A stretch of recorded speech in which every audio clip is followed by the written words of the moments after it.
All of you. आज हम क्या करेंगे, नेक्स्ट स्टार्ट करते हैं। अभी हमने जो angle between the two line का थोड़ा सा पार्ट पढ़ा है, उसका हाफ पार्ट बाकी है। ठीक है, एक और वेरिएशन बताता हूं मैं कि दो लाइन के बीच का एंगल कैलकुलेट करने का दूसरा तरीका क्या है। एक तरीका हमने पढ़ा है पिछली वीडियो में कि अगर हमें दो लाइन के बीच का एंगल कैलकुलेट करना है तो we must know the direction ratios of the two line. अगर हमें दोनों लाइन के डायरेक्शन रेशियो पता है तो कोस थीटा कैलकुलेट करेंगे दोनों लाइन के बीच के एंगल का कोस, और उसके बाद हम दोनों लाइन के बीच का एंगल थीटा कैलकुलेट कर देंगे। अब दूसरा तरीका पढ़ते हैं हम। दूसरा तरीका क्या है दो लाइन के बीच का एंगल कैलकुलेट करने का। देखिएगा, अगर ये मेरे पास एक वेक्टर है ए, ठीक है, और ये एक वेक्टर है बी, इन दोनों वेक्टर के बीच का एंगल थीटा है, तो इसकी सपोर्ट जो है वो एक लाइन है L1 और इसकी जो सपोर्ट है वो एक लाइन है L2। अब आप समझते हैं बेटा इस बात को कि दो वेक्टर के बीच का एंगल उन दोनों लाइन के बीच का एंगल के बराबर होगा। मतलब इन दोनों वेक्टर के बीच का एंगल या इन दोनों वेक्टर की सपोर्ट वाली लाइन के बीच का एंगल, ये दोनों बातें एक ही है। ठीक है, तो इन दोनों लाइन के बीच का एंगल कैलकुलेट करते हैं हम इन दोनों वेक्टर की मदद से। मतलब इन दोनों लाइन पर जो डायरेक्टेड लाइन सेगमेंट है उनके बीच का एंगल कैलकुलेट करके हम इन दोनों लाइन के बीच का एंगल कैलकुलेट कर लेते हैं। ठीक है, अब एक तरीका पढ़ा है कि जब आपको इस लाइन के भी डायरेक्शन रेशियो पता है, इसके भी डायरेक्शन रेशियो पता है, तो हम कैलकुलेट कर देंगे। अब देखो, ये पॉइंट ओ है, हमने इस कंसेप्ट को पढ़ लिया है। दूसरा क्या है, इस वेक्टर ए की डायरेक्शन में या इस ए के पैरेलल बेटा क्या लाई करेगा, A cap, because A cap is unit vector lies in the direction of the vector A या you go parallel to the vector A. अब बी की वी वेक्टर की डायरेक्शन में क्या लाई करेगा, B cap. B cap is also unit vector lies in the direction of the vector B. अब तुम एक बात बताओ, जो वेक्टर ए और वेक्टर बी के बीच का एंगल है वही वेक्टर ए और वेक्टर बी के जो यूनिट वेक्टर्स हैं, vector A cap and B cap, इन दोनों यूनिट वेक्टर के बीच का एंगल होगा। मतलब इस एंगल में और इस एंगल में कोई फर्क है नहीं होता है। मतलब दो वेक्टर के बीच का एंगल और दोनों वेक्टर के पैरेलल जो दो यूनिट वेक्टर है उनके बीच का एंगल सेम होगा। क्यों? क्योंकि ये दो वेक्टर हैं, इन दोनों के ये दो पैरेलल वेक्टर्स हैं। वेक्टर बी के पैरेलल बी कैप होगा, वेक्टर ए के पैरेलल ए कैप होगा। तो ए और बी के बीच का एंगल थीटा है, तो ए कैप और बी कैप के बीच का एंगल भी क्या होगा, थीटा होगा। तो ये इसके आपके पास पैरेलल ही है। अब तुम देखो हम क्या कैलकुलेट करेंगे, ए कैप और बी कैप वेक्टर के बीच का एंगल कैलकुलेट करेंगे। अगर वेक्टर ए और वेक्टर बी के पैरेलल है ए कैप और बी कैप, तो वेक्टर ए और वेक्टर बी के बीच का एंगल थीटा है। तो दोनों वेक्टर ए और बी के जो पैरेलल वेक्टर्स हैं ए कैप और बी कैप, उनके बीच का एंगल भी क्या होगा, थीटा ही होगा। अब हम क्या करते हैं, ए कैप एंड बी कैप इन दोनों यूनिट वेक्टर के बीच का एंगल कैलकुलेट करते हैं, और इसकी मदद से हम दो लाइन के बीच के एंगल का कंसेप्ट एक और तरीके से कैलकुलेट करते हैं। ए कैप क्या होगा बेटा, किसी भी यूनिट वेक्टर के जो कंपोनेंट होते हैं वो डायरेक्शन कोसाइन होंगे, L1 आई कैप M1 जे कैप प्लस N1 के कैप। ये मैंने आपको बता दिया था। आप दो बातें गांठ बांध लीजिए, किसी वेक्टर के जो स्केलर कंपोनेंट है आई कैप जे कैप और के कैप के कोफिशिएंट, वो उस वेक्टर या उस वेक्टर वाली सपोर्ट लाइन के डायरेक्शन रेशियोज होंगे। और अगर किसी यूनिट वेक्टर के स्केलर कंपोनेंट है आई कैप जे कैप और के कैप के कोफिशिएंट, वो उस वेक्टर के कहो चाहे उस वेक्टर की सपोर्ट वाली लाइन के कहो, क्या होंगे, डायरेक्शन कोसाइन होंगे। मतलब एक वेक्टर जो होता है वो डायरेक्शन रेशियो की फॉर्मेट में होता है, यूनिट वेक्टर डायरेक्शन कोसाइन के फॉर्मेट में होता है। ये क्लास में मैंने बता दिया था आपको। वेक्टर बी कैप अब यूनिट वेक्टर है, तो यूनिट वेक्टर के कंपोनेंट में क्या लिखूंगा, डायरेक्शन कोसाइन किसके, इस वेक्टर के और इस वेक्टर के सपोर्ट वाली लाइन के, L2 आई कैप प्लस M2 जे कैप प्लस N2 के कैप। ठीक है, वेक्टर डायरेक्शन रेशियोज की फॉर्म में होते हैं, यूनिट वेक्टर डायरेक्शन कोसाइन की फॉर्म में। अब देखो, मैं दोनों ए कैप और बी कैप के बीच का एंगल कैलकुलेट करता हूं, तो ए और बी के बीच का एंगल थीटा है, तो ए और बी के जो पैरेलल वेक्टर्स हैं ए कैप और बी कैप, उनके बीच का एंगल थीटा होगा। तो इस थीटा को निकालने के लिए मैं ये थीटा कैलकुलेट कर लेता हूं। तो बताओ इस थीटा का कोस क्या होगा, ए कैप और बी कैप के बीच के एंगल का कोस, दो वेक्टर के बीच के एंगल का कोस क्या होता है, दोनों का dot product, A cap into dot B cap और दोनों के डॉट प्रोडक्ट, दोनों यूनिट वेक्टर का मैग्नीट्यूड। मतलब अब मैं वेक्टर ए और वेक्टर बी के बीच का एंगल थीटा निकालने के लिए क्या करता हूं, ए कैप और बी कैप के बीच का एंगल निकाल लेता हूं। क्यों? क्योंकि वेक्टर ए और वेक्टर बी के बीच का एंगल थीटा है, तो वेक्टर ए और वेक्टर बी के जो पैरेलल यूनिट वेक्टर्स हैं उनके बीच का एंगल भी थीटा होगा। तो अब इस थीटा को कैलकुलेट करने के लिए जो थीटा दो वेक्टर के बीच का एंगल कहिए चाहे दो लाइन के बीच का एंगल कहिए, तो इन दोनों लाइन या इन दोनों वेक्टर के बीच का एंगल थीटा निकालने के लिए हम क्या कर सकते हैं, इन दोनों के जो पैरेलल यूनिट वेक्टर्स है उनके बीच का एंगल कैलकुलेट करके भी कैलकुलेट कर सकते हैं। तो अब इन दोनों वेक्टर या इन दोनों लाइन L1 और L2 के बीच का एंगल निकालने के लिए हम क्या करते हैं, ए कैप और बी कैप के बीच का एंगल निकाल लेते हैं, क्योंकि ये दोनों बराबर होंगे। अब बताइए cos theta is equal to A cap dot B cap. A cap क्या है, L1 I cap plus M1 J cap plus N1 K cap, यही है ना ए। ये कौन है, vector A cap dot B cap कौन होगा, L2 I cap plus M2 J cap plus N2 K cap divide by vector A का magnitude, A cap का मैग्नीट्यूड 1, बी कैप का मैग्नीट्यूड 1। क्यों, क्योंकि यूनिट वेक्टर का जो मैग्नीट्यूड होता है वो कितना होता है, एक यूनिट। अब बताइए cos theta is equal to, ये क्या आ गया, दोनों की डॉट प्रोडक्ट करेंगे L1 L2 plus M1 M2 plus N1 N2, ठीक है। अब ये जो थीटा है ये दो यूनिट वेक्टर के बीच का एंगल है। अब इन दोनों वेक्टर के बीच का एंगल एज इट इज होगा दो यूनिट वेक्टर के बीच के एंगल के, तो ये दो यूनिट वेक्टर के बीच का एंगल भी है और ये दोनों वेक्टर के बीच का एंगल भी है, मतलब इन दोनों लाइन के बीच का एंगल भी है। तो इन दोनों लाइन के बीच का एंगल का कोस कैलकुलेट करने के लिए हमारे पास एक नया एक्सप्रेशन आता है, क्या, कि हम दो लाइन या दो लाइन ही कहिए, हम 3D में लाइन की मदद कर रहे हैं, तो इन दोनों वेक्टर की सपोर्ट वाली दोनों लाइन के बीच का एंगल हम कैलकुलेट कर सकते हैं if we know the direction cosines of both the line. अगर L1 के डायरेक्शन कोसाइन मेरे को पता है और L2 के डायरेक्शन कोसाइन मेरे को पता है, तो मैं दोनों लाइन के बीच का एंगल कैलकुलेट कर सकता हूं। मतलब दो लाइन के बीच के एंगल का कोस क्या होगा 3D में, L1 L2 plus M1 M2 plus N1 N2। अब दो बातें हैं, if this theta is 90 degree, अगर ये दोनों यूनिट वेक्टर के बीच का एंगल 90 है, तो अगर इन दोनों यूनिट वेक्टर के बीच का एंगल 90 है तो इन दोनों वेक्टर के बीच का एंगल भी 90 है, मतलब L1 और L2 दोनों लाइन आपस में क्या है, परपेंडिकुलर। तो अगर थीटा 90 होगा तो cos 90 0, क्या कंडीशन आएगी, L1 L2 plus M1 M2 plus N1 N2 equal to cos 90। cos 90 कितना होगा, 0। इससे हमें क्या पता चलता है कि अगर 3D के अंदर दो लाइन आपस में परपेंडिकुलर होंगी, हम क्या कर रहे हैं, वेक्टर की मदद से लाइन को पढ़ रहे हैं 3D के अंदर, समझ आ गई। तो दो वेक्टर के बीच का एंगल, ठीक है, जो आएगा वही दोनों वेक्टर की सपोर्ट वाली लाइन के बीच का एंगल होगा। तो वेक्टर के बीच का एंगल कैलकुलेट करके हम लाइन के बीच के एंगल का क्या कर रहे हैं, कंडीशन पढ़ रहे हैं, ठीक है। मतलब इन दोनों वेक्टर के बीच का एंगल या इन दोनों वेक्टर की सपोर्ट वाली लाइन के बीच का एंगल बराबर है, तो हम 3D में क्या करेंगे, वेक्टर की मदद से लाइन को पढ़ेंगे, ठीक है। अब उसके बाद प्लेन पढ़ेंगे, लेकिन हम यहाँ क्या कर रहे हैं, वेक्टर की मदद से लाइन को पढ़ रहे हैं। तो दोनों वेक्टर के बीच के एंगल से मेरे को क्या मिल जाएगा, दोनों लाइन के बीच के एंगल का फॉर्मूला कैसे कैलकुलेट करते हैं, दो लाइन के बीच का एंगल। अब L1 L2 plus M1 M2 plus N1 N2 equal to 0। तो अगर दो लाइन परपेंडिकुलर होंगी, थीटा 90 का क्या मतलब है, A cap is perpendicular to B cap. A cap अगर बी कैप के परपेंडिकुलर है, इसका मतलब क्या हुआ कि vector A is perpendicular to vector B. Vector A vector B पे परपेंडिकुलर है, इसका मतलब L1 line is perpendicular to L2। तो वेक्टर की मदद से हम लाइन को रेफर कर रहे हैं, समझ गए।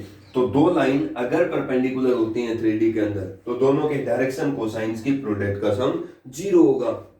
और अगर दो लाइन के बीच का एंगल निकालना है और आपको दोनों लाइन के डायरेक्शन कोसाइन पता है, तो L1 L2 plus M1 M2 plus N1 N2 का N1 N2 किसके इक्वल होगा, cos of the angle between the two line. समझ में आ गई। अब देखो दूसरी बात, अगर आपकी लाइन L1 जो है, मतलब जो वेक्टर ए कैप है, that is parallel to vector B cap. अगर A cap vector B cap के पैरेलल होता है, इसका मतलब vector A is parallel to vector B, इसका मतलब L1 line is parallel to L2 line. क्या होगा, अगर ए कैप बी कैप के पैरेलल है तो मैं बी कैप वेक्टर को lambda times of A cap vector लिख सकता हूं।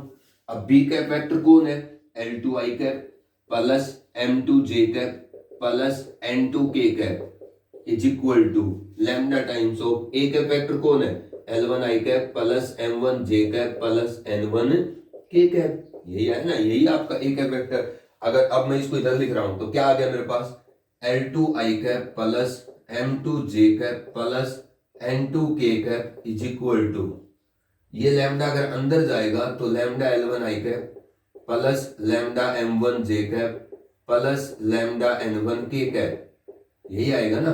अब देखो ये भी एक वेक्टर है, ये भी एक वेक्टर है, बीच में इक्वल टू है, तो इधर वाले का आई कैप का कंपोनेंट और इधर वाले का आई कैप का component L2 is equal to lambda L1।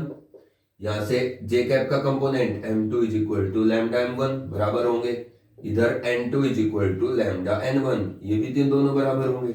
इसका मतलब L2 by L1 is equal to lambda, M2 by M1 is equal to lambda और N2 by N1 is equal to lambda. तो इन तीनों बातों को क्लब करेंगे तो L2 by L1, M2 by M1 और N2 बाई N1, ठीक है, इज इक्वल टू लैम्डा।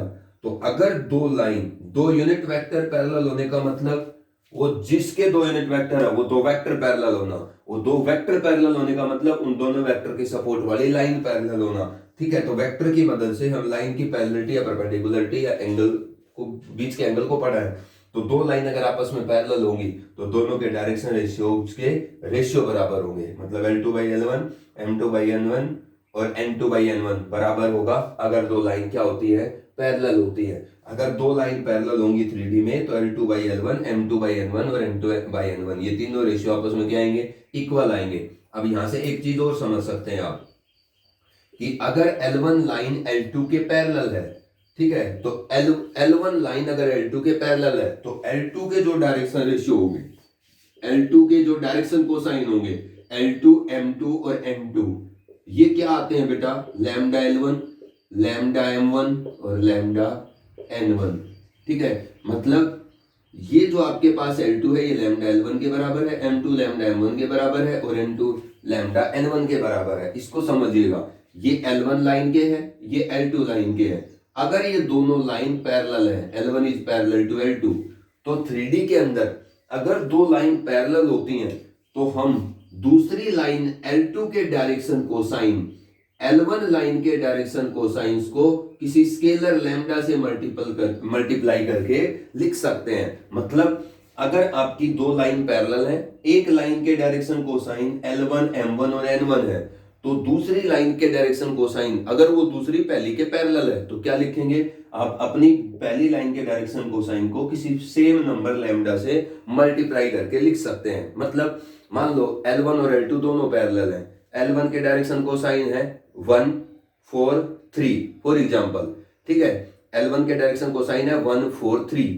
आपकी L2 L1 के पैरेलल है तो L2 के डायरेक्शन कोसाइन आप 1, 4, 3 को किसी सेम नंबर से मल्टीप्लाई करके लिख सकते हो। मतलब मान लीजिए आपकी L2 लाइन L1 के पैरेलल है और L1 के जो डायरेक्शन कोसाइन है तीनों वो 1, 4, 3 है। चाहे कंडीशन को सेटिस्फाई ना करें, मैं तो वैसे लिख रहा हूं, ये आपकी L1 के डायरेक्शन कोसाइन है और L2 L1 के पैरेलल है।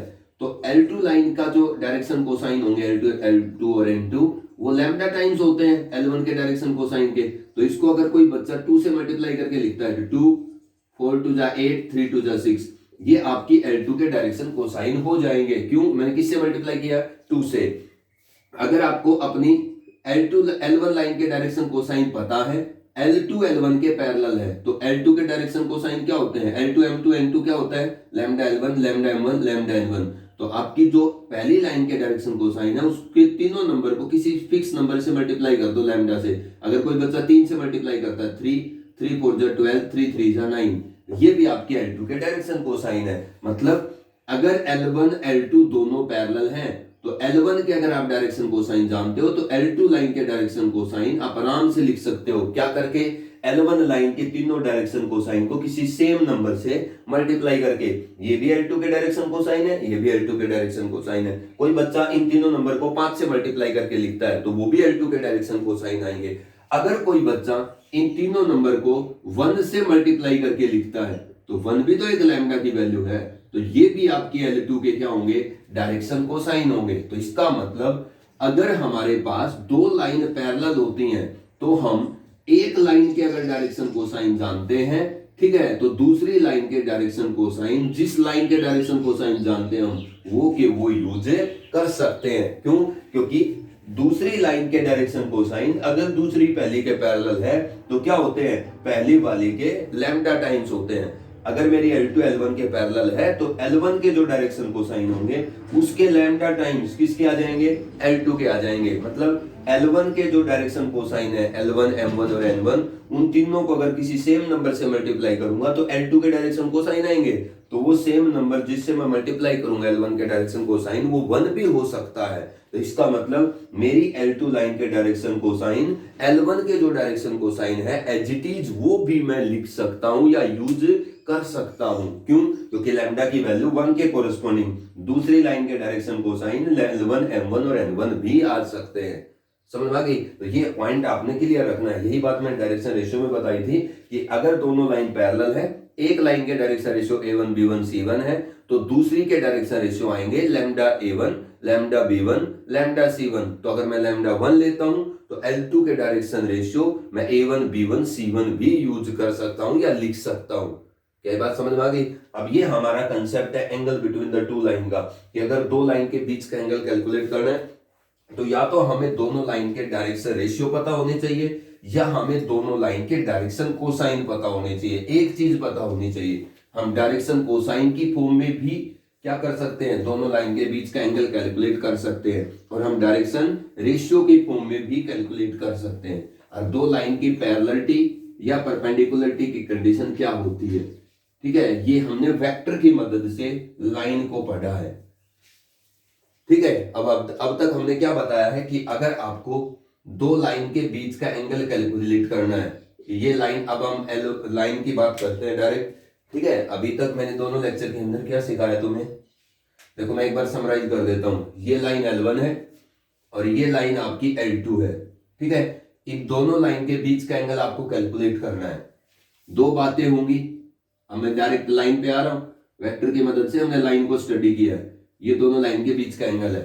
अगर आपको अपनी इस लाइन L1 के डायरेक्शन रेशियो पता है A1 B1 C1, आपको अपनी लाइन L2 के डायरेक्शन रेशियो पता है A2 B2 C2, या फिर आपको अपनी लाइन L1 के डायरेक्शन कोसाइन पता है L1 M1 N1, या इसके डायरेक्शन कोसाइन पता है L2 M2 और N2। अगर आपको दोनों दो लाइन के बीच का थीटा एंगल कैलकुलेट करना है और आप दोनों लाइन के क्या जानते हो, डायरेक्शन रेशियो जानते हो, तो आप आराम से कोस थीटा कैलकुलेट कर सकते हो। मतलब दोनों लाइन के बीच का एंगल का कोस क्या होगा, A1 A2 plus B1 B2 plus C1 C2 divide by square root of A1 square plus B1 square plus C1 square, अब ये याद रखेंगे आप, into A2 square plus B2 square plus C2 square. ठीक है, L1 is perpendicular to L2, that implies that theta is equal to 90। तो क्या condition होगी, A1 A2 plus B1 B2 plus C1 C2 equal to 0, पहली बात। दूसरी बात, if L1 is parallel to L2, ठीक है, that implies that theta is equal to 0 degree. ठीक है, तो क्या होगा, A2 by A1 equal to B2 by B1 is equal to C2 by C1, यही कंडीशन होती है, that is equal to lambda. यही होगा ना कि अगर दोनों लाइन आपस में परपेंडिकुलर होंगी तो दोनों लाइन के डायरेक्शन रेशियो की प्रोडक्ट का सम 0 आएगा। और अगर दो लाइन आपस में डायरेक्शन रेशियो की फॉर्म में बता रहा हूं मैं कंडीशन, दो लाइन आपस में पैरेलल होंगी तो डायरेक्शन रेशियोज के रेशियो बराबर होंगे। इससे हमें क्या मिलता है, इससे हमें ये मिलता है कि A2 is equal to lambda times of A1, B2 is equal to lambda times of B1 और C2 is equal to lambda times of C1। ये एक इंपॉर्टेंट कंडीशन है कि अगर आपकी लाइन L1 क्या है, पैरेलल है किसके, L2 के, तो अगर L1 के direction ratio A1 B1 C1 है तो L2 के क्या होंगे, लैम्डा A1 लैम्डा B1 और लैम्डा C1, यही होते हैं, इसी से ये कंडीशन आई है। तो अगर मेरे पास दो लाइन आपस में पैरेलल है तो एक के डायरेक्शन कोसाइन अगर A1 B1 C1 है तो दूसरी के क्या होंगे, उसी A1 B1 C1 के लैम्डा टाइम्स होंगे। और वो लैम्डा मैं कुछ भी लिख सकता हूं। अगर ये लैम्डा कोई बच्चा 2 लिखता है तो अगर L1 और L2 दोनों पैरेलल है, L1 के direction ratio A1 B1 C1 है तो L2 के डायरेक्शन रेशियो एक बच्चा 2A1 2B1 और 2C1 भी लिख सकता है। अगर कोई बच्चा लैम्डा 1 लिखता है तो फिर आपके पास L2 के डायरेक्शन रेशियो क्या आ जाएंगे, A1 B1 और C1 आ जाएंगे। इसका मतलब अगर दो लाइन आपस में पैरेलल होती हैं तो एक लाइन के डायरेक्शन रेशियो अगर A1 B1 C1 है तो दूसरी के A2 B2 C2 A1 B1 C1 भी यूज किए जा सकते हैं। किसके कोरेस्पोंडिंग? लैम्डा की वैल्यू 1 के कोरेस्पोंडिंग। ये पार्ट पढ़ा है हमने। अगर आप दोनों लाइन के बीच का एंगल कैलकुलेट करना चाहते हो लेकिन आपको दोनों लाइन के डायरेक्शन को साइन पता है तो फिर दोनों लाइन के बीच के एंगल का कोस क्या आएगा? L1 L2 plus M1 M2 plus N1 N2। ठीक है, यही बात है कि अगर आपको दो लाइन के बीच का एंगल कैलकुलेट करना है और आपको दोनों लाइन के डायरेक्शन को साइन पता है तो ये फॉर्मूला अप्लाई होगा।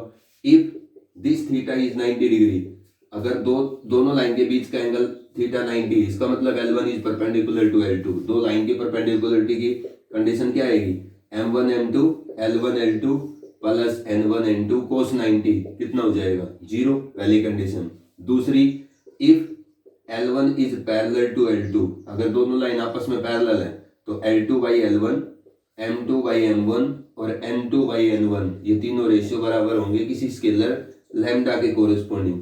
अगर ऐसा है तो L2 is equal to lambda L1, M2 is equal to, यहां से क्या आएगा? M2 बाई M1 को लैम्डा रखूंगा तो M1 तो उधर जाएगा, M2 कितना आएगा? लैम्डा M1 और N2 कितना आएगा? Lambda N1। तो इसका मतलब अगर दो लाइन आपस में पैरेलल होती हैं तो दूसरी लाइन के डायरेक्शन कोसाइन पहली लाइन के डायरेक्शन कोसाइन को किसी सेम नंबर लैम्डा से मल्टीप्लाई करके आप लिख सकते हो। तो for lambda is equal to 1, lambda की वैल्यू 1 के कोरेस्पोंडिंग आपका L2 L1 के इक्वल है, M2 M1 के इक्वल है और आपका N2 किसके इक्वल है? N1 के इक्वल है। मतलब अगर आपके पास दो लाइन आपस में पैरेलल है, ठीक है, for lambda is equal to 1, यहां पर A2 किसके इक्वल है? A1 के इक्वल, B2 किसके इक्वल है? B1 के इक्वल और C2 किसके इक्वल है? C1 के इक्वल। इसका मतलब अगर दो लाइन आपस में परपेंडिकुलर होती हैं तो डायरेक्शन रेशियो की प्रोडक्ट का सम भी 0 होता है और डायरेक्शन कोसाइन की प्रोडक्ट का सम भी 0 होता है। M1 M2 plus N1 N2 plus L1 L2 का सम भी 0 होता है। ठीक है, और अगर दो लाइन आपस में पैरेलल होती है तो फिर दोनों लाइन के डायरेक्शन रेशियो के तीनों रेशियो बराबर होते हैं और डायरेक्शन कोसाइन के तीनों रेशियो बराबर होते हैं। और अगर दो लाइन पैरेलल होती हैं तो एक लाइन के डायरेक्शन अगर रेशियो A1 B1 C1 है तो दूसरी के भी A2 B2 C2 भी A1 B1 C1 ही यूज हो सकते हैं। समझ गए? क्योंकि वो लैम्डा टाइम्स होते हैं, जिसके पता है उसके दूसरी के।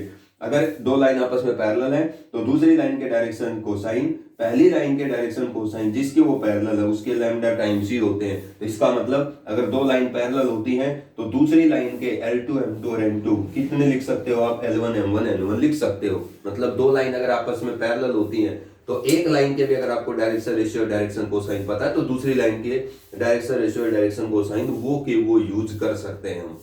समझ गए? अब देखो ये हमारे पास दो लाइन के बीच के एंगल का कंसेप्ट है। अब हम इससे रिलेटेड क्वेश्चन करेंगे।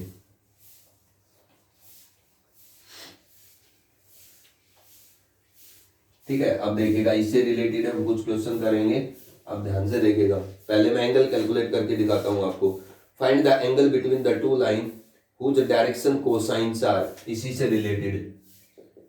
ठीक है, find the angle between the two lines whose direction cosines are, जिसके डायरेक्शन कोसाइन्स गिवन है।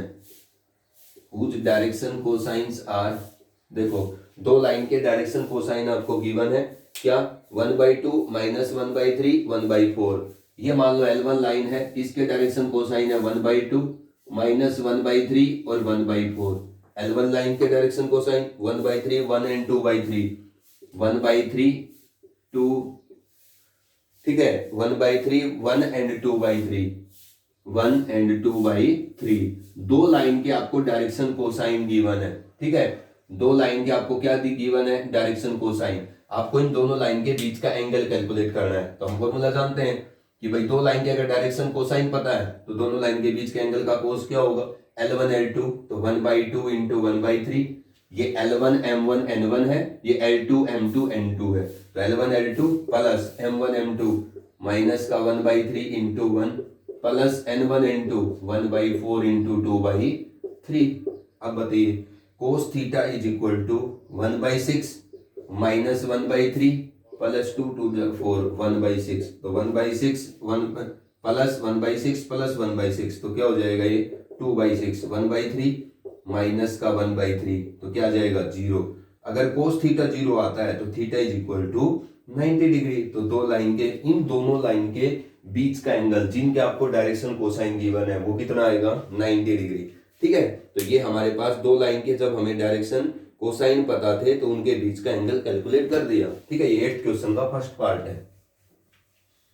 अगर आपको दो लाइन के बीच का एंगल कैलकुलेट करना है और डायरेक्शन कोसाइन पता है तो यही कंसेप्ट है। ये दो लाइन के बीच के एंगल का मैंने पूरा पोर्शन आपको बता दिया है। अब नेक्स्ट पढ़ेंगे हम। अगर आपको दो लाइन के डायरेक्शन रेशियो पता है तो आप डायरेक्शन रेशियो वाला फॉर्मूला यूज करिए। आप देखिएगा नेक्स्ट क्वेश्चन, वो कहता है show that the line through the points. एक क्वेश्चन करता हूं मैं, क्वेश्चन नंबर ये 7 है। Show that the line, show that the line through the points, show that the line through the points, दो पासिंग पॉइंट गिवन है 4 7 8 2 3 4, 4 7 8 2 3 4, show that the line through these 2 points is parallel to the line, is parallel to the line, is parallel to the line through the points, जो किससे पास करती है, is parallel to the line through the points 1/3 1 through the points -1 -2 and 1 -2 -2 -1 -2 and 1 -1 -2 and 1 एक point, and जो दूसरा point है 1 2 and 5। अब बताइए हमने ये क्वेश्चन करना है। अब क्या कहता है वो कि आप ये शो करो कि इन दोनों पॉइंट से पास होने वाली जो लाइन है वो इस लाइन के पैरेलल होगी जो इन दोनों पॉइंट से क्या करती है, पास करती है। तो अगर इन दोनों पॉइंट से पास होने वाली लाइन को इन दोनों पॉइंट से पास होने वाली लाइन के पैरेलल शो करना है, मतलब पहले वाले दोनों पॉइंट से पास होने वाली लाइन अगर ये L1 है और दूसरे वाले पॉइंट दोनों पॉइंट से पास होने वाली ये लाइन L2 है, तो इन दोनों को मुझे पैरेलल शो करना है। तो ये A B, ये क्या है C और D, ये पहली लाइन के दो पॉइंट है। तो A पॉइंट के कोऑर्डिनेट लिख देता हूं मैं 4 7 8, B पॉइंट के कोऑर्डिनेट लिख देता हूं मैं 2 3 and 4। ठीक है, C पॉइंट के कोऑर्डिनेट लिख देता हूं मैं -1 -2 and 1, और ये क्या हो गया 1 2 and 5। अब ये A और B से जो लाइन पास होती है और C और D से जो लाइन पास होती है, इन दोनों लाइन को पैरेलल शो करना है। तो दो लाइन पैरेलल कब होंगी, जब उन दोनों के डायरेक्शन कोसाइन के रेशियो बराबर कर दो या डायरेक्शन रेशियोज के रेशियो बराबर कर दो। कौन सा काम करोगे आप, डायरेक्शन रेशियो वाला आसान है।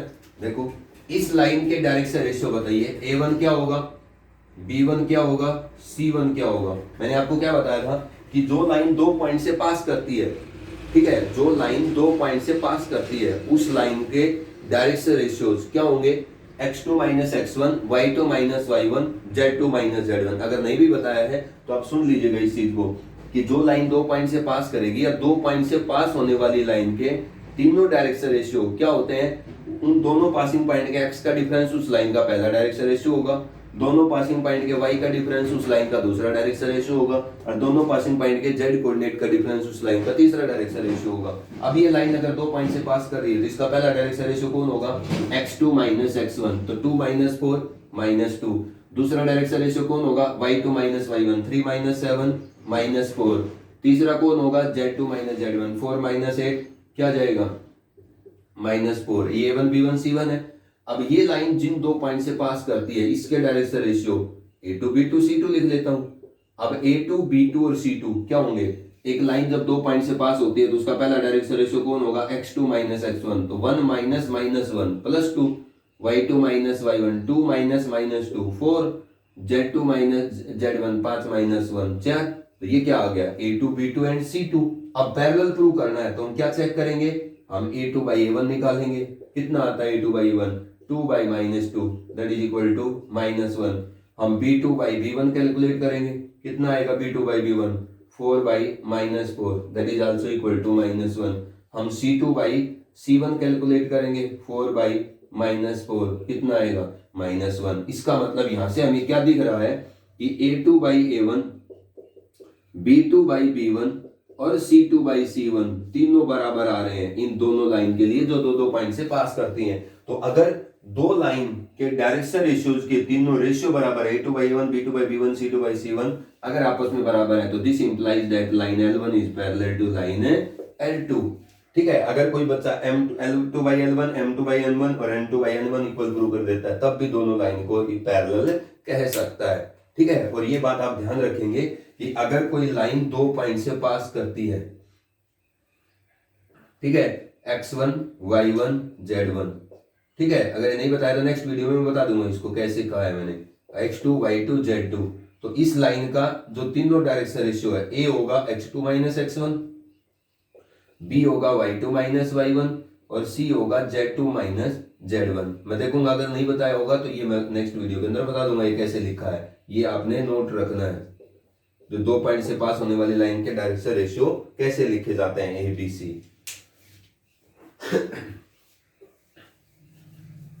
तो इस तरीके से अगर हमें दो लाइन को परपेंडिकुलर शो करना होगा तो क्या करेंगे, दोनों लाइन के डायरेक्शन रेशियो निकालेंगे या दोनों लाइन के डायरेक्शन कोसाइन निकालेंगे। और अगर डायरेक्शन रेशियो निकाले हैं और दोनों लाइन को परपेंडिकुलर शो करना चाहते हो तो A1 A2 + B1 B2 + C1 C2 का जोड़ 0 प्रूव कर दीजिए, या फिर L1 L2 M1 M2 + N1 N2 का जोड़ 0 प्रूव कर दीजिए। ABC से आप L M और N का फॉर्मूला लगा के निकाल सकते हो। अब देखो वो क्या कहता है, A B and C are the 3 point, ये 3 पॉइंट है। परपेंडिकुलर वाला क्वेश्चन अब मैं नहीं कर रहा हूं, ठीक है। A B and C are the 3 point 1 4 2, ठीक है। इन तीनों पॉइंट से एक ट्राइंगल बनती है, वो उस ट्राइंगल के एंगल कैलकुलेट करवा रहा है। क्वेश्चन नंबर 11 है।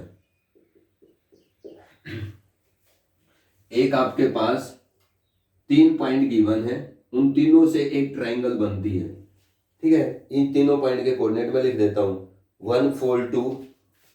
ए पॉइंट के कोऑर्डिनेट्स हैं 1 4 एंड 2। बी पॉइंट्स के जो कोऑर्डिनेट है, बी पॉइंट के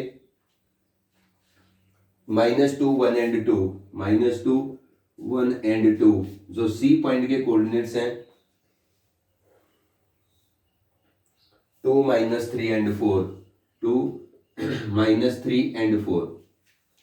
वो क्या कहता है, इस ट्राइंगल के तीनों एंगल कैलकुलेट करो। कर सकते हैं हम, देखो एक एंगल ये है इस ट्राइंगल का, एक एंगल ये है और एक एंगल ये है। एंगल ए कैलकुलेट कर दो, बी कैलकुलेट कर दो, सी कैलकुलेट कर दो। अब बताओ एंगल ए कौन है, एंगल ए कौन है, एंगल ए बी और ए सी के बीच का एंगल है। तो आप क्या करो, आप अपनी ए बी के डायरेक्शन रेशियो निकाल दो।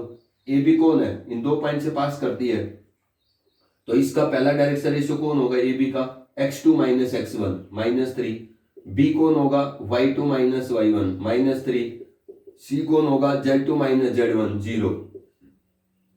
AC का पहला डायरेक्शन रेशियो कौन होगा, x2 - x1 1, y2 - y1 -7, z2 - z1 2। ये क्या आ गए, A2 B2 C2 कह लो इनको आप, AC के डायरेक्शन रेशियोज को, और इनको A1 B1 C1 कह लो। अगर आप दोनों लाइन के डायरेक्शन रेशियो जानते हो तो आप दोनों लाइन के बीच के एंगल का कोस निकाल सकते हो। एंगल ए आएगा ये, अब एंगल ए कोस ऑफ ए, मतलब इन दोनों लाइन के बीच के एंगल का कोस क्या होगा, A1 A2 plus B1 B2 plus C1 C2 divide by square root of A1 square plus B1 square plus C1 square into square root of A2 square plus B2 square plus C2 square. अब ये value रखोगे तो आपको क्या मिलेगा, ये angle A मिल जाएगा। ऐसे ही आपको इसके डायरेक्शन रेशियो पता है, ए बी के या बी ए के डायरेक्शन रेशियो एक ही है, ठीक है। बी सी के निकाल लीजिए। अब ए बी ए और बी सी के दोनों के डायरेक्शन निकाल दोगे तो फिर कोस ऑफ बी कैलकुलेट हो जाएगा। सी बी और सी ए दोनों के डायरेक्शन रेशियो से कोस ऑफ सी कैलकुलेट हो जाएगा। बेटा इस क्वेश्चन को आप अपने आप करेंगे, एंगल ए, एंगल बी और एंगल सी आपने कैलकुलेट करना है।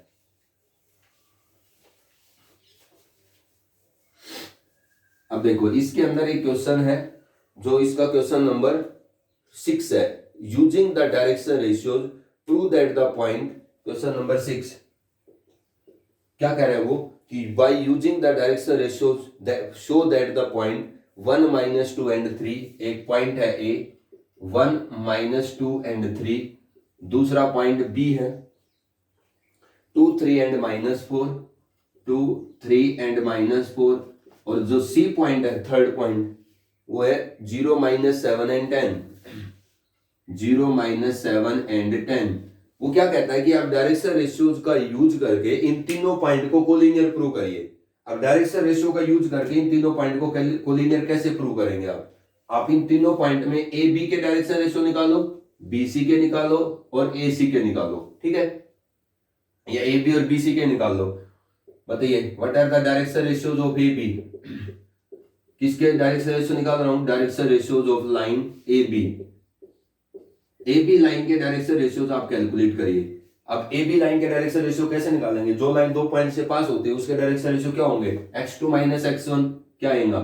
1, y2 माइनस y1 दूसरा direction ratio 3 minus -2 5, z2 minus z1 -4 -3 -7, ठीक है।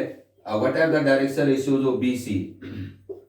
Direction ratios of line BC, line segment BC जो इन बी और सी से पास होती है उसको, जो बी और सी से लाइन पास होगी, ठीक है, उसके डायरेक्शन रेशियो, बीसी के डायरेक्शन रेशियो बताओ क्या आएगा?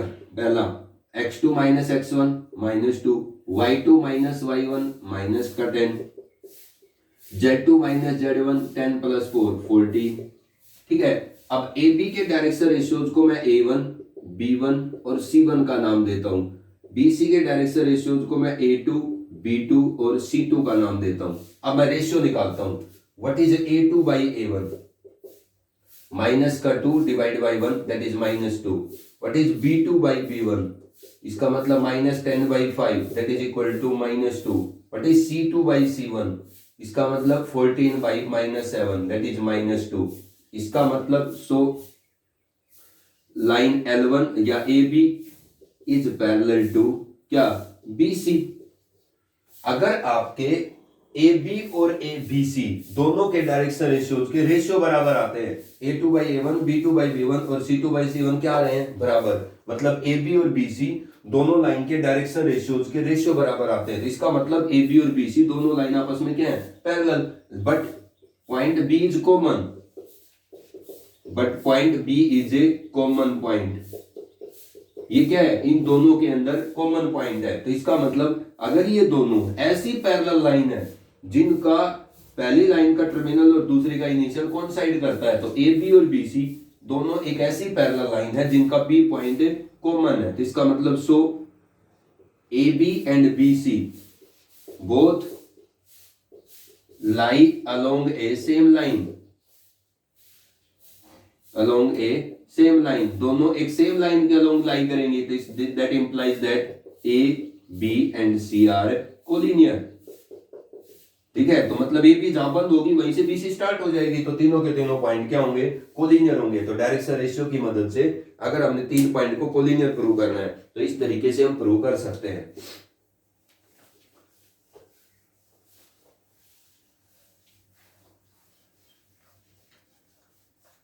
ठीक है, अब नेक्स्ट देखिएगा, हमने यहां तक कर लिया है क्वेश्चन नंबर 12 तक, ठीक है। अब नेक्स्ट देखिए, projection of A line segment, projection of A line segment, या यूं कहो कि length of the projection of A line segment joining the points, joining two points A x1 y1 z1 and B x2 y2 z2 on a line having direction cosines L, M और N। क्या calculate करेंगे हम? Length of the projection, length of projection of a line segment joining the two point A and B on a line having the direction cosine L, M और N। ये एक important concept है कि एक ऐसी line segment का projection जो दो पॉइंट को ज्वाइन करने से बनता है। ए पॉइंट है जिसके कोऑर्डिनेट x1 y1 z1 है, ये B पॉइंट है जिसके कोऑर्डिनेट x2 y2 z2 है। अब इन दोनों पॉइंट को ज्वाइन करने से जो लाइन सेगमेंट बन रहा है उसका एक ऐसी लाइन पर डायरेक्शन कोसाइन कैलकुलेट करना है जिसके डायरेक्शन कोसाइन आपको पता है, एल पता है, एम पता है और एन पता है। ठीक है, अब मैं इस ए बी का इस लाइन पर डायरेक्शन कोसाइन लेंथ प्रोजेक्शन निकालना चाहता हूं, मतलब इस ए बी लाइन सेगमेंट का जो इस लाइन पर प्रोजेक्शन का लेंथ बनेगा उसको कैलकुलेट करना है। मुझे ए पता है, बी पता है और इस नीचे वाली लाइन जिस पर इसकी प्रोजेक्शन की लेंथ निकालनी है ए बी की, उसके डायरेक्शन कोसाइन पता है। कैसे कैलकुलेट करूंगा, आइए आप अपने प्रोजेक्शन के कंसेप्ट पर, इस ए बी का प्रोजेक्शन निकालना चाहते हो, ए बी का प्रोजेक्शन का लेंथ निकालना चाहते हैं। अगर आप ए बी की प्रोजेक्शन का लेंथ निकालना चाहते हो किस पर, इस लाइन पर जिसके डायरेक्शन कोसाइन पता है, तो हम ए बी के इनिशियल पॉइंट से नीचे वाली लाइन पर परपेंडिकुलर डालेंगे, मान लो एल। ए बी के टर्मिनल पॉइंट से नीचे वाली लाइन पर परपेंडिकुलर डालेंगे T. This LT is the length of the projection of this AB on this line having direction cosine LMN। अब वेक्टर की मदद से सब कुछ पढ़ रहे हैं। इस LT को कैसे कैलकुलेट करेंगे, आप इस A पॉइंट से सामने वाली लाइन पर परपेंडिकुलर ड्रॉप करिए, कर दिया AM। ठीक है, अब ये जो आपके AM है, क्या ये इस AB का इस सरफेस पर प्रोजेक्शन नहीं है? क्या इस AL का इस AB का प्रोजेक्शन का लेंथ अगर नीचे वाली लाइन पर LT है तो क्या LT और AM में फर्क है? कोई फर्क नहीं है भाई। इस AB का इस लाइन पर प्रोजेक्शन जिसके डायरेक्शन कोसाइन जानता हूं तो L और T के बीच की लेंथ ही है, तो length of the projection of AB on this line whose direction cosine are given is length LT। this LT is same as AM। तो अगर मैं AM को कैलकुलेट कर सकता हूं तो LT अपने आप आ जाएगा, क्योंकि LT जो लेंथ ऑफ प्रोजेक्शन इस AB का इस लाइन से वाली लाइन पर वो AM के पैरेलल है। AM और LT दोनों पैरेलल है। अब देखो ये लेंथ ऑफ प्रोजेक्शन LT कैसे कैलकुलेट करेंगे हम, देखो अगर ये जो आपका है AB जो A और B पॉइंट को ज्वाइन करने से बनता है, इसका मैं वेक्टर कैलकुलेट करता हूं AB वेक्टर, वेक्टर की मदद से लाएंगे तो AB वेक्टर कौन आएगा, x2 minus x1 I cap, क्योंकि बी पॉइंट के पोजीशन वेक्टर में से जब ए का पोजीशन वेक्टर हटाएंगे तो ए बी वेक्टर आएगा, y2 minus y1 J cap plus z2 minus z1 K cap. ये कौन आ गया, ए बी वेक्टर कैलकुलेट किया मैंने ए बी लाइन सेगमेंट का, कर लिया। अब आप प्रोजेक्शन जानते हो, ये कौन है, ये कौन है AM, AM निकालूंगा तो LT आ जाएगा, तो इसको मैं AM वेक्टर मान लेता हूं। ठीक है, अब what is the projection of AM AB vector on AM vector, बताइए AB वेक्टर का ऑन AM वेक्टर प्रोजेक्शन बताइए क्या होगा, what is the scalar projection of one vector on the second vector. तो A वेक्टर का B पर projection क्या होता है, A डॉट B कैप, यही पढ़ा है ना हमने वेक्टर के अंदर। तो AB वेक्टर का अगर AM पर मैं प्रोजेक्शन निकालूंगा AM वेक्टर पर तो क्या आएगा, AB डॉट प्रोडक्ट किसके साथ, AM कैप के साथ। AM कैप का क्या मतलब, AB वेक्टर का डॉट प्रोडक्ट किसके साथ, यूनिट वेक्टर। AM वेक्टर क्या बताता है, unit vector in the direction of vector AM। AM vector की डायरेक्शन में आप कोई भी यूनिट वेक्टर ले आइए वही AM कैप है। तो AB वेक्टर तो आप जानते हो, x2 minus x1 I cap plus y2 minus y1 J cap plus z2 minus z1 K cap. ये कौन है, ये तो AB वेक्टर है, dot product what is the unit vector in the direction of AM। AM की डायरेक्शन में अब मेरे को यूनिट वेक्टर चाहिए, अब क्योंकि AM और LT दोनों पैरेलल ही हैं, तो देखो AM तो पता ही नहीं है मेरे को कुछ, अब AM और LT दोनों पैरेलल है। ये जो लाइन है बेटा इसके डायरेक्शन कोसाइन जानता हूं मैं, अगर किसी लाइन के डायरेक्शन कोसाइन पता है तो डायरेक्शन कोसाइन की फॉर्म में उस लाइन के पैरेलल यूनिट वेक्टर लिखा जा सकता है। अब इस लाइन के पैरेलल यूनिट वेक्टर क्या होगा, इसकी डायरेक्शन कोसाइन की मदद से LI cap plus MJ cap plus NK cap. ये क्या है, ये उस लाइन के पैरेलल यूनिट वेक्टर है जिसके डायरेक्शन कोसाइन LM और N है। तो बताइए यहाँ पर जो आपके पास AM वेक्टर है ये इसी लाइन के पैरेलल है, तो इस लाइन के पैरेलल यूनिट वेक्टर क्या लिख सकता हूं मैं, LI cap plus MJ cap plus NK cap, यही होगा। करिएगा डॉट प्रोडक्ट, तो ये आपके पास क्या आएगा, AM लेंथ आएगा, प्रोजेक्शन आएगा AM लेंथ, और AM और LT दोनों क्या है, बराबर है। बताइए क्या आ जाएगा, L इंटू डॉट प्रोडक्ट कर दो x2 minus x1 M into y2 minus y1 plus n into Z2 minus Z1। This is the length of the projection of line segment AB, ठीक है, on A line having direction cosine LM और N। This is a very important topic. अब इसका जो question number 14 है उसके दोनों part आप करेंगे, 15 को करेंगे, ठीक है। क्वेश्चन नंबर 13 और 16, क्वेश्चन नंबर 13 और क्वेश्चन नंबर 16, इन दोनों को छोड़ के आपने आज इस एक्सरसाइज का बचा हुआ पार्ट सेंड करना होगा, ठीक है। Thank you.